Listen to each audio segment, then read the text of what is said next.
Okay, Raviteja గారు చెప్తారు. రవితేజ గారు ఎవరు మాట్లాడాలి ఫస్ట్? బాబీ, బాబీ, అది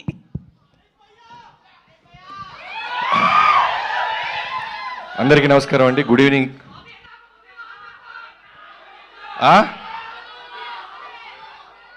ఒకటి చెప్పండి. అంటే ఇందాక హీరోయిన్ ఎక్కితే అమ్మాయి ఎవరెక్కినా ఐ లవ్ యూ అన్నారు, మాకేదో అరుస్తున్నారు. అది తక్కువ మాట్లాడతాను, ఎక్కువ అరిస్తే కన్ఫ్యూజ్ ఉన్నది పోద్ది. ఫ్యాన్స్ అందరికీ, మాస్ మహారాజ్ గారి ఫ్యాన్స్ అందరికీ నమస్కారం.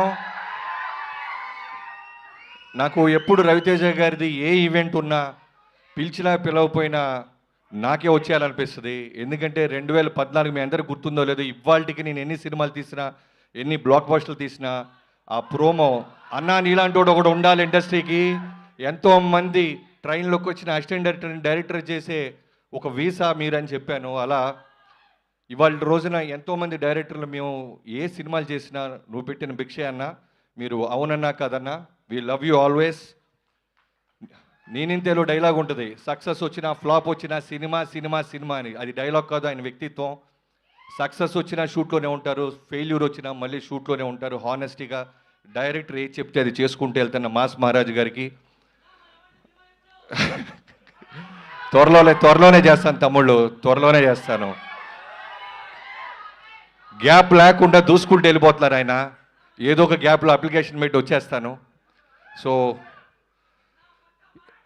నాకు మొన్న ఎవరో సినిమా మన రవితేజ గారి సినిమా ఏదన్నా సరిగ్గా చేయకపోతే కొంతమంది, చాలా తక్కువ మంది ఉంటారు ఆయనకి శత్రువులు, ఐ మీన్ యాంటీ ఫ్యాన్స్ అనేవాళ్ళు చాలా తక్కువ మంది ఉంటారు. వాళ్ళల్లో ఒకళ్ళిద్దరు రవితేజ గారు రెగ్యులర్ సినిమాలు చేస్తున్నారా అంటే ఎంత కోపం వస్తుందంటే, అందరికంటే చాలా కాన్సెప్టోరియల్ సినిమాలు చేస్తున్న ఆయనే.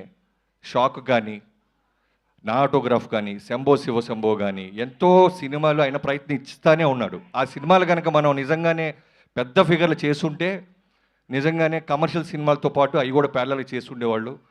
కమింగ్ టు దిస్ ఈ ఫిల్మ్, కిషోర్ తిరుమల డార్లింగ్, తను నా పవర్ సినిమాకి ఫస్ట్ టైం నాకు రవితేజ గారి సినిమా అవకాశం ఇచ్చినప్పుడు భయంగా ఉండేవాడిని. ప్రతి ఒక్కరికి పురిటి నొప్పులు అంటారు చూసారా, ఒక డెలివరీ పెయిన్స్, ఒక బేబీని డెలివరీ చేసినంత భయం, ఫోకస్డ్ ఉంటుంది. ఆ టైంలో నాకు డైలాగ్స్కి హెల్ప్ చేసిన కిషోర్ ఇప్పటికీ మర్చిపోయిన. Thank you so much darling. మీ అందరికీ తెలుసో తెలీదో చాలా జ్వరంతో ఉన్నాడు, అయినా సరే ఒక డైరెక్టర్ ఈ సినిమాని ముందు తీసుకెళ్లాలని అతను డ్యాన్స్ చేస్తుంటే నిజంగానే bottom of my heart we love you darling. నీ హానెస్టీ, నీ రైటింగ్ ఈ సినిమా ఖచ్చితంగా పే చేస్తుంది. అన్నిటికంటే ముందు ఈ సినిమా క్వశ్చన్ పేపర్ నాకు ఒకటి లీక్ అయ్యింది. జనరల్గా ఒక ఆ వ్యక్తి పేరు ఇప్పుడు చెప్పను, బ్లాక్ బస్టర్ అయిన తర్వాత చెప్తాను. మీ అందరికీ తెలిసిన వ్యక్తే. చాలా అంటే చాలా పక్కాగా చెప్తాడనమాట.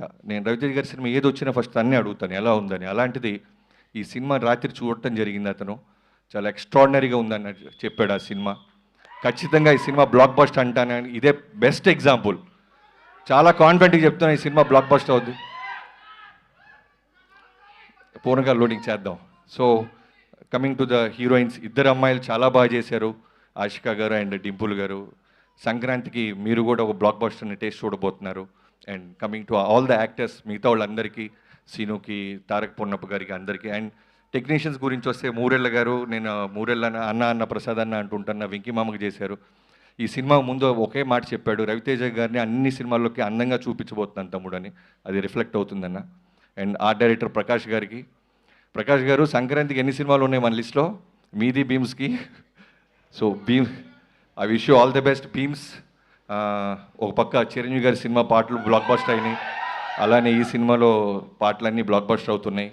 ఎప్పుడో నేను మణి శర్మ గారిని చూసేవాళ్ళం, ఒకే సీజన్లో ఒకే సంక్రాంతికి ఒక మ్యూజిక్ డైరెక్టర్కి ఇన్ని సినిమాలు రావటం, తర్వాత నిన్నే చూస్తున్నాను. I wish you all the best. And Sudhakar గారు సింపుల్గా మాట చెప్పేసి వెళ్ళిపోయారు. మీకు సింపుల్గా ఫ్యాన్స్ బ్లాక్ బస్టర్ సింపుల్గా రిటర్న్ ఇస్తారు. I wish you all the best. ఎవరైనా మర్చిపోతే క్షమించండి. Thank you so much. Thank you so much. సభాముఖంగా ఈరోజు భర్త మహాశైలకు విజ్ఞప్తి సినిమా కాబట్టి మీ ఆవిడికి ఏమైనా మీరు చెప్పాలనుకుంటున్నారా? మా ఆవిడికి నేను ఫోన్లో చెప్తే ఎందుకు మైక్లో. ఓకే, కానీ మీరు ఒకవేళ పార్టీకి లేట్ అవుతుంది అని చెప్పాలి, ఒప్పించాలంటే ఏం చేస్తారు? వేరే భర్తలకు కొంచెం అడ్వైస్. ఏమండి, మగాళ్ళందరూ మొగుళ్ళందరూ ఒకటే, బయట తోపులైనా సరే భార్యల దగ్గర బెండ్ అయి ఉంటాం అంతే. అది okay, yeah got it. Very క్లియర్గా అందింది. Thank you so much. And Harishankar గారు, మీరు మాట్లాడే ముందు ప్లీజ్ ఒక క్వశ్చన్